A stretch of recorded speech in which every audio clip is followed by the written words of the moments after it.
Inhibition of enzyme activity. Enzyme inhibitors are molecular agents that interfere with the catalysis, therefore slowing or halting the enzymatic reactions.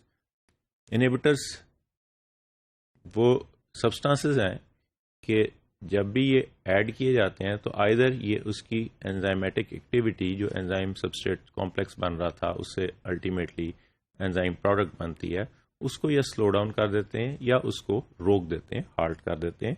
Any substance that can diminish the velocity of an enzyme catalysed reaction is called an inhibitor. कोई भी ऐसा substance जो velocity को reduce कर देता है या उसको रोक देता है is known as an enzyme inhibitor. Enzyme catalysed reactions virtually all cellular occurring in all cellular processes, or the enzyme catalyze virtually all cellular processes. So it should not be surprising that enzyme inhibitors are amongst the most important pharmacological agents or pharmaceutical agents known. अब हर cell के अंदर हमने कहा है कि enzyme है, वहाँ कोई ना कोई प्रोसेस हो रहा है. तो एंजाइम इनहिबिटर्स को हम क्यों डिफाइन कर रहे हैं? क्योंकि बहुत सारे फार्मास्यूटिकल एजेंट्स जो हैं that are used for as an enzyme inhibitor, या बहुत सारे एंजाइम इनहिबिटर्स जो हैं that are used as a pharmaceutical agents.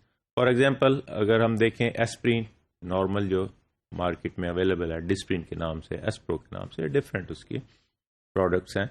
Aspirin is an enzyme inhibitor. होता क्या है कि एक प्रोस्टाग्लैंडिन्स बनती हैं बॉडी में जो पेन प्रोड्यूस करती हैं. अब प्रोस्टाग्लैंडिन्स किस तरह बनती हैं, उसका कौन सा पाथवे है? तो उस रेक्डोनिक एसिड हमने डिफाइन किया था is the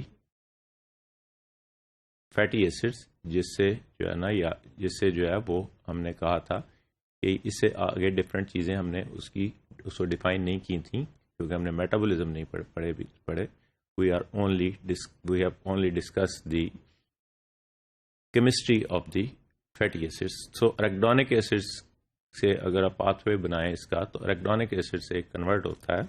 We can see in the next slide कि this is the structure of arachidonic acid and we can see this is a C20 having 20 carbon atoms fatty acids. और ये cyclooxygenase is the enzyme here in the first step, which is converting this arachidonic acid into prostaglandin H2, and this prostaglandin H2 is further converted into prostaglandin E2, F2 alpha and prostaglandin A2. अब ये prostaglandins जो हैं they are causing the pain, और भी इसके बहुत सारे जो हैं वो functions हैं, but one of the function is that these prostaglandins are causing pain. तो अब हमने अगर पेन को रिड्यूस करना है तो we will use aspirin and other non steroidal anti inflammatory drugs जो क्या करती हैं कि प्रोस्टाग्लैंडिन को कि इस एंजाइम को यहाँ इनहिबिट कर देती हैं. So we are discussing these types of different types of enzyme inhibitors in the next few modules, ताकि हमें पता लगे कि उसकी वो किस तरह एक्शन करते हैं और उसका क्या इफेक्ट होता है, क्योंकि these are the most important used inhibitors are used as a pharmaceutical agents. अब ये यहाँ पे ये अगर inhibitor aspirin हमने यहाँ दे दी तो it will reduce this reaction or decrease this reaction and prostaglandins are not produced. Therefore, there is decrease in pain.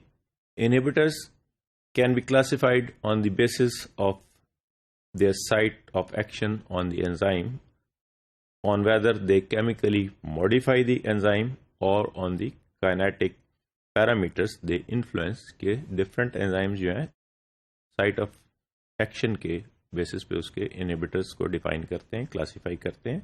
And the two broad classes of enzyme inhibitors are reversible and irreversible. Reversible जो है वो उसको reverse किया जा सकता है, हम देखेंगे substrate concentration increase कर दी तो reverse हो गया. लेकिन irreversible जो है वो एक दफ़ा बाइंड हो गया एंजाइम के साथ इनहिबिटर तो वो रिवर्स नहीं होगा, उसका रिएक्शन उसको रोक देगा परमानेंटली और इसकी डिफरेंट मॉडिफिकेशंस आती हैं। इसी तरह हम देखेंगे कि रिवर्सिबल क्या करते हैं। In general irreversible inhibitors enzyme binds to the enzyme through covalent bond. जब द कोवलेंट बॉन्ड बन जाएगा किसी एंजाइम और इनहिबिटर के दरमियान, तो वो ना वो कोवलेंट बॉन्ड टूटेगा और ना वो एंजाइम जो इनहिबिशन खत्म होगी, so it becomes N irreversible enzyme inhibitors. On the other hand, reversible inhibitors typically bind to enzymes through non-covalent linkages. तो reversible inhibitors की non-covalent linkages हैं, आपस में जुड़ जाते हैं different ionic interaction से, और वो reverse हो जाते हैं with the different agents or with addition of the additional substrate. The two most commonly encountered types of reversible inhibitions are competitive and non-competitive inhibitors. We will discuss in next few modules the type of these competitive and non-competitive inhibitors कि ये किस तरह action करते हैं, इन inhibitors का V0 पे क्या effect है, इसका Vmax पे क्या इफेक्ट है, Km पे क्या इफेक्ट है। हम ये सारी terminologies already we have defined all these terminologies, what is Km, what is Vmax, what is half Vmax, and what is V0. Competitive inhibitors resemble the substrate and compete for binding to the active site of the enzyme. कि जहाँ पे आके हमने कहा था कि enzyme की एक एक्टिव साइट होती है, और उस एक्टिव साइट पे आके जो है वो सबस्ट्रेट लग रहा है, और उसकी वजह से उसके अंदर कुछ मॉडिफिकेशन हो रही हैं, जिसकी वजह से एंजाइम सबस्ट्रेट कॉम्प्लेक्स बन गया, which is ultimately converted to enzyme and into the products. तो competitive inhibitors जो हैं वो जहाँ पे substrate ने आके अटैच होना है, उसी जगह पे आके competitive inhibitors अटैच हो जाते हैं।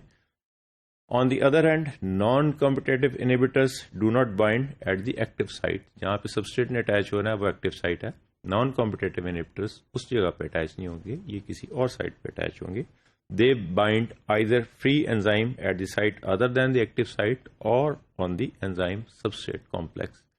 कि एंजाइम के साथ जब सबस्ट्रेट लग रहा है, जुड़ रहा है एक्टिव साइट के अलावा, तो एंजाइम ने सबस्ट्रेट के साथ एक्टिव साइट पे लगना है, लेकिन इनहिबिटर जो है वो किसी और साइट पे which is not the active site, वहाँ पे ये नॉन कॉम्पिटेटिव इनहिबिटर आके लगेगा। आइदर ये एंजाइम के साथ पहले लग जाएगा और एंजाइम इनहिबिटर कॉम्प्लेक्स बना लेगा, उसके बाद सबस्ट्रेट लगेगा, और it will cause an inhibition by adding or by attaching with the enzyme inhibitor complex or enzyme inhibitor substrate complex. We will see in the next module.